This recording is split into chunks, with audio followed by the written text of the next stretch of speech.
Hello friends, my name is C. Naveen Sharma, and in today's video we will discuss about an indicator in the market which is RSI and Relative Strength Index. And we will discuss in this video how we can use the RSI and on which time frame it is more preferable to use this indicator. So first of all we have to look at the meaning of the RSI. So it is a momentum indicator which measures the magnitude of the recent price changes.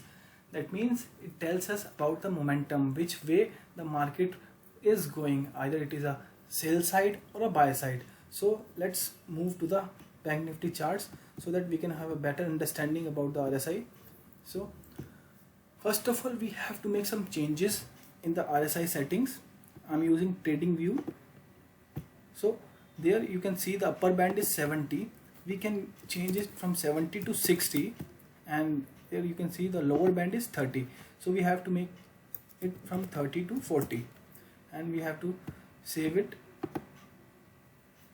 Now I'm using 1 hour time frame to analyze the RSI indicator. So you have to change your time frame from 1 hour. Now we can see when the RSI is crossing the 60 level, we can see the changes in the price too. So here it crosses 60 when the price was there, and the price was there around 35,580, and it moves up to 37,175. So here we can see when the RSI crosses 60, the price also goes up.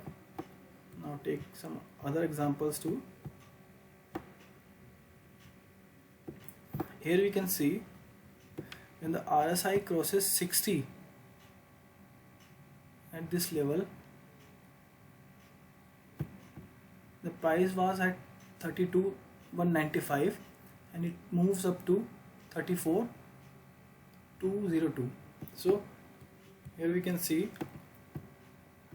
when the RSI is going up above 60 level, the prices are also going up. Here you can also see as RSI crosses 60, the price was at 32,375. It moves up to 33,843. Now takes look at some example of sell side too. We can go for that too. So here we can see RSI goes down below 40 at this point of, and the price was there around 32,281 and it goes down to 29,626. So the basic logic I'm using there is using the momentum. Most of the people even using this RSI indicators as overbought and oversold position, but I think in my opinion if we are using it with the momentum, then it would be more beneficial to us. Hope you like the video. Thank you for watching.